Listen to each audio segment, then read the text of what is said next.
Okay, so tonight I would like to explore with you the Headless way, which is an approach to self-inquiry or seeing through the self that was developed by the British philosopher and spiritual teacher Douglas Harding. Um, and I came about it, I came to it about like 10 years ago, I think. And it was really um, I love that it was so practical, and it gave me my first glimpse of emptiness or non-duality, and so it really opened the door for me. And since then, I have been coming back to it every now and again, and I always thought I love that it always feels so fresh and direct, and so in the last couple of months, I have been working with it also again quite a bit, and I really enjoy it. So yeah, I'm happy to share what I see about this with you all. And yeah, I'm going to do a little guidance through a couple of explorations or experiments, and then afterwards we can have a chat. So basically, to frame the whole project, it is it's about seeing that from your own perspective when looking in a particular way, leaving aside all assumptions and all secondhand knowledge, you are not what you imagine yourself to look like, and you're not what other people perceive you to be. You're not a body or a self or a person or an object, but you are something that cannot really be put into words. You're like the pure capacity for experiencing, or you're the space of consciousness in which everything arises. Um, and so these experiments are meant to um, make that an immediate experience. And so the first experiment is a pointing experiment, where we use our finger like this, and I invite you to play along with me here. You just take a finger and you point at an object. So I'm pointing at my phone that is lying there on the table, and looking like this, I see that my finger is an object in the sense that it has a shape, it has a color or colors and texture and position in space, clear boundaries, and also the object that I'm pointing at, in my case, a phone, it is an object. It has color, shape, um, a clear boundary, position in space, texture, all these things. So object and object. Then I'm pointing at another object. I'm pointing at the table in front of me, the same situation.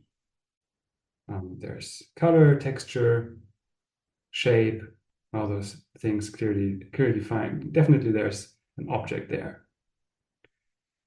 Then I'm pointing at my legs that I can see from here.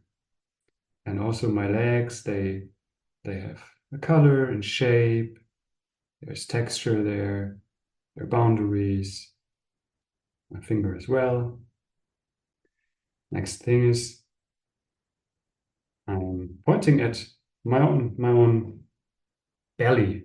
And also there I see color, shape, texture. I'm pointing a bit higher up afterwards, pointing at my chest. There's still color, texture, shape. It's all there.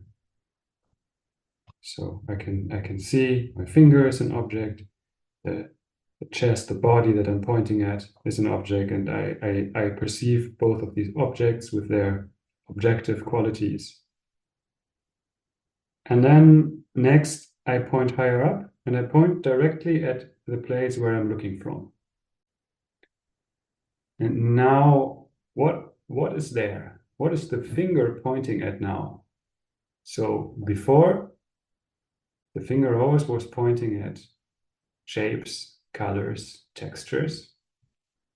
And now, what is it pointing at? What is there? What do you see at the place where the finger is pointing at?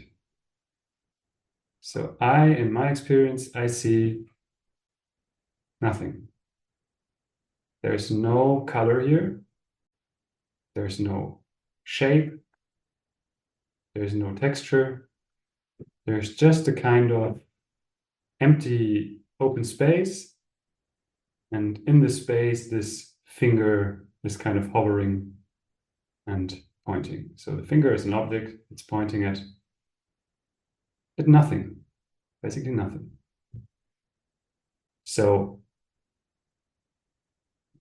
what often comes up is like that, yeah, there's my face, there's my nose, so that's like an object there.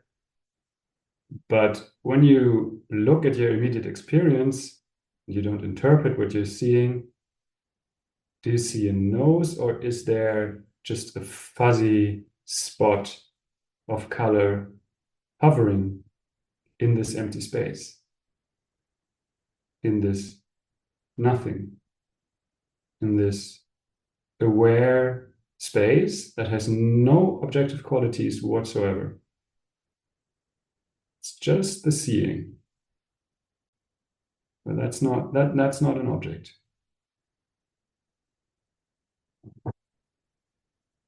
So you can also see if this space you're looking out of, and all these words are wrong that I'm using, the space you're looking out of is just pointing to this nonverbal, very simple experience of the finger pointing at nothing, and this nothing kind of being aware. So this space or this nothing, does it have a shape? Does it have, like, for example, is this nothing the size of a face when you're just paying attention to what you actually perceive, to what you're seeing? Or is this nothing just an undefinable openness without clear boundaries? So that's my experience. It just kind of encompasses the whole field of colors and shapes. It just has no clear boundaries. It doesn't have the shape of a face or a head. So if you want, you can lower your finger and see if that changes anything about the fact that where you normally think your face would be, there's just this space, this openness. So you can see that what you're looking out of, it doesn't have a color, doesn't have a shape. It's not structured in the way that objects are structured. And its capacity for all the shapes and colors that are appearing in it. So in Zen, there's this koan. What is your original face before your father and mother were born? And I would say this is a pretty good answer. This is my original face in a way that this actually has been my experience always, that I have been looking out of this emptiness, out of this nothing. And it's not personal. The space is not like this original face is not the face of Jonas. It's not the face of the guy who was born and who's going to die and who began with like the birth, something. Because there's nothing here on this side of experience that has any objective qualities like age, for example. So that doesn't mean that I don't have a face or a head. It just means that my face and my head are not where I usually think they are. Like they are never here. They're always somewhere out there as part of the scenery. So as the next experiment, I invite you to look at your own face on the screen. You can also pin your own face so that it's bigger. And just look at what you are seeing there. And so there's my face. It's out there as part of all the other colors and shapes and forms that make up the visual field. And this face that I'm seeing there is definitely an object. It has a clear boundary. It has colors. It has texture. There's all this complicated stuff going on there, hair growing out of the head at several places, and um, different textures, teeth, mouth, eyes. But this is there. At the same time, here on this side is still this empty openness without any of those qualities. So I can try pointing there, out there. There are the objective qualities. There are the things. Here, this side, here's no mouth. There's just no mouth here.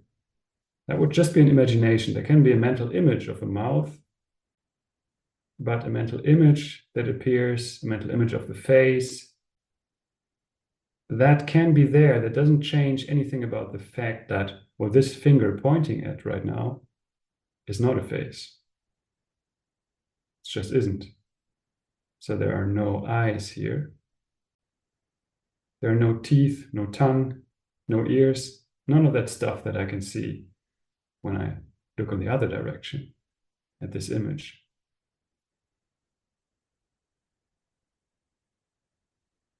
So my face is out there. Like we look in the mirror and we think that what we see in the mirror proves that this is how I look. This camera, this video is kind of a mirror, and we think that this proves that's how I look. But actually, this proves that my face is not here; it's there.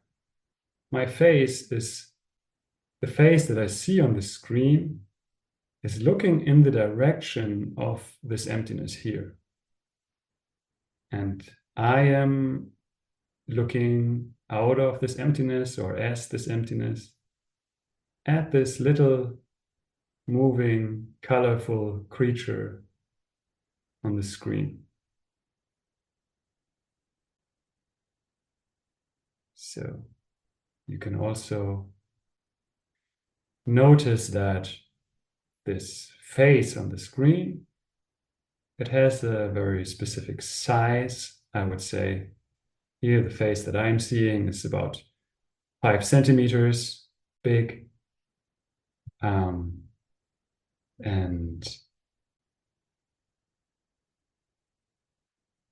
this here on this side, from where I'm seeing the small face, that's definitely not 5 centimeters. So when I point again at my no face, this empty space where I'm seeing from, does that have the same size as the image on the screen? Obviously not. So at least my experience is that the space that I'm pointing at, it encompasses the whole visual field. Like all the colors and shapes that are appearing inside the space. So the space is at least as big as everything that is being seen right now, while this little image on the screen is just one small part of what is being seen.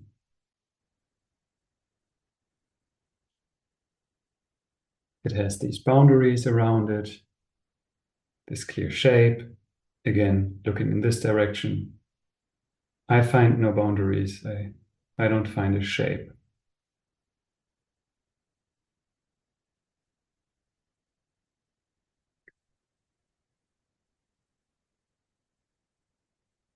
So next, I would invite you to look at the face of somebody else.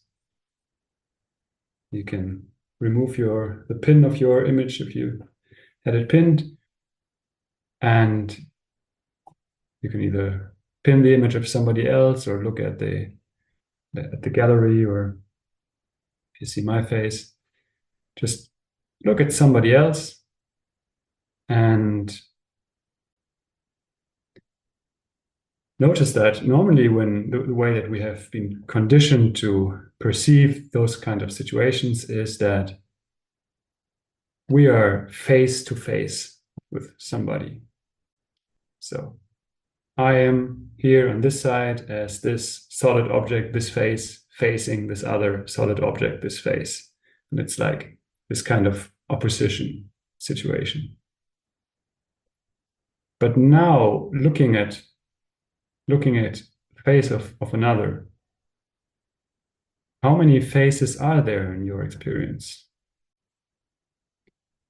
Isn't there just the face of the other and no face on your side of this meeting?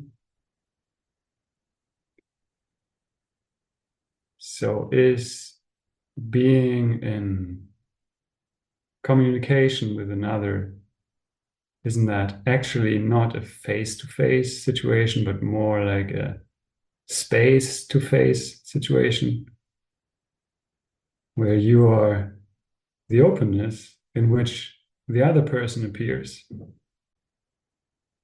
And if you have any face at all in this moment, you have the other person's face. And I suppose that you are having the same experience as I do right now, that is space and emptiness here, colors, shapes, forms, face over there. So that means you have my face and I have your face. And I find this is a really sweet thing to notice when you're with somebody else or with other people, to see that you are actually not an object confronting these other objects, but that you are an open space for the others, and you kind of allow them to exist. Because if there wasn't this space here, then there wouldn't be the possibility of all these appearances, all these other faces happening in there. So if this was opaque and not completely transparent and open, there would be no there. So the absence of myself here, the absence of myself, my face, my head here on this side, is actually that which allows for the presence of everything there, presence of the word. It's like as if I am the gap in which the word appears, so to speak. if I was here, there would be no space for the world.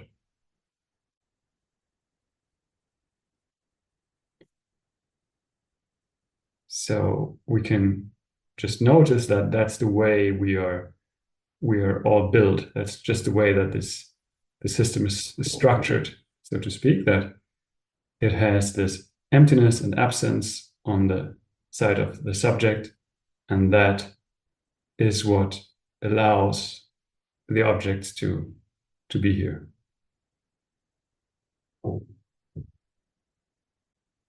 And you could call that love if you wanted. It's an allowing of everything. It's making space for everything to appear.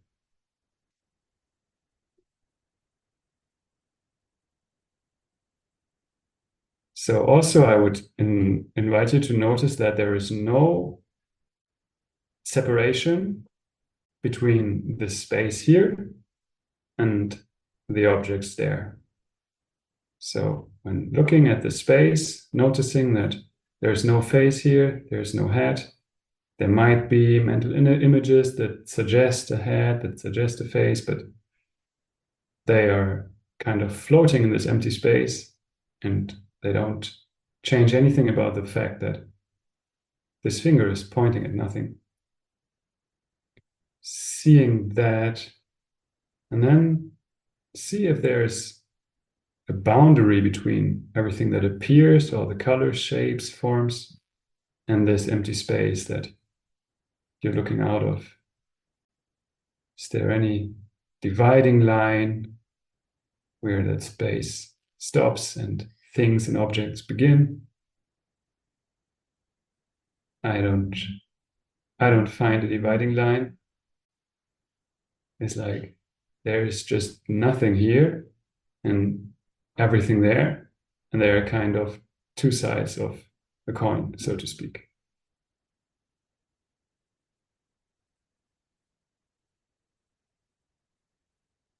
So there are sensations appearing, body sensations, and there are like maybe the mental images that suggest the shape of the head. But all of those are hovering in this openness, and they don't really have a location. That's just another mental construct, just another image that might be overlaid there. So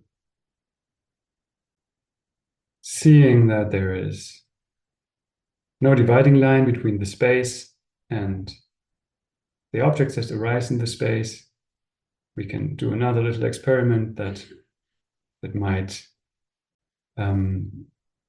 make it easy to recognize the space again. If you hold up your hands like this, that you can see them. The hands, they are objects, you can clearly distinguish them. And then you move them slowly to the side and they become more vague. You can't distinguish them so clearly anymore and they become more vague. And then they are hard, you can hardly see them. And at some point, they just vanish into nothing. They're just gone. You may have a mental image about how this might look from the outside, but in your experience, you just dipped your hands into nothingness. You just made them vanish. Now, if you slowly move them forward again, you can see them emerging from nothing. They're not there, and then they become like these blurry images at the sides of your vision, and then they become more and more distinguished again. So you can just dip your hands into emptiness, make them come out again, and see that when they are gone, you're not seeing them. If there's an image of them, that's not something you see. That's something you imagine. They're just gone.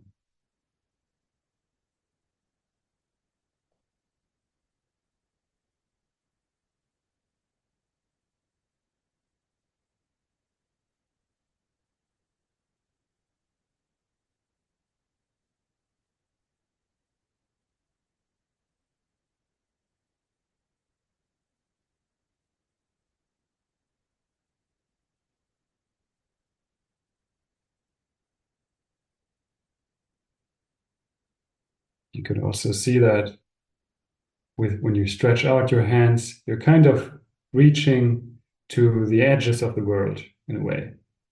Like with your hands, you're reaching to the edges of everything that appears right now, and then you touch the blurry boundary, so to speak. You let them vanish.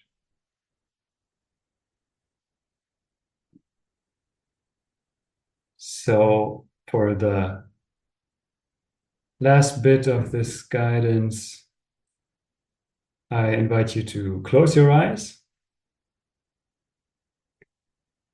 and to notice that you just made the whole world vanish. It's just gone. There are images showing the room. Those are imaginations. It's not something you're actually seeing. And notice that you still don't have a head. You don't have a face. There's just this dark space in which some lights or colors might be moving. But notice that you, or at least from my experience speaking, I cannot see any boundary to this space. It doesn't have the size or the shape of a head or a face, nor do I see a body here. There's just this formless space. And notice that all sounds that you might be hearing right now, they are drifting in this dark, formless space. So, how big is the field of sound right now? Can you find any boundaries to that? Or is it just an ongoing openness, undefinable, in which sounds come and go? And you can maybe also notice that just as all the colors and shapes that you were seeing with eyes open and the darkness that you're seeing now is kind of held in this nothingness at the place where you normally expect your head to be. In the same way, these sounds right now are held in a space of silence. So it's just against the background of silence that these sounds are audible. If there wasn't a background of silence, no sound could be heard. And of course, silence is also nothing. It doesn't have any other objective qualities that you could point to. It's, in a way, just the same fertile nothing as which we have discovered, well, with eyes open, including all the sounds, allowing them in the same non-discriminating manner as the spaciousness with open eyes allowed all the shapes and colors.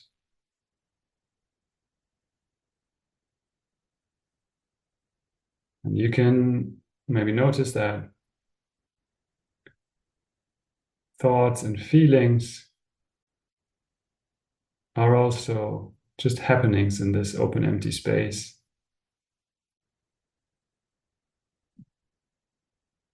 Coming out of nowhere, just like the sounds, moving through, vanishing again.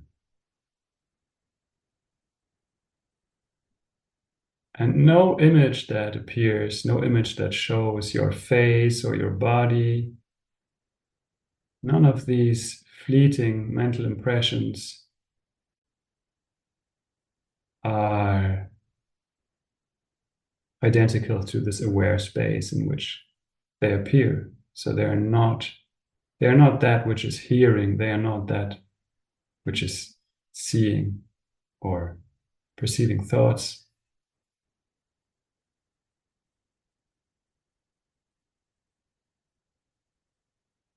And you can just let yourself relax into this. Notice there is nothing you need to do for this to be the case. It's just an observation of something that has always been so. And when you're ready, you can open your eyes again, see how the space gets flooded with colors and shapes.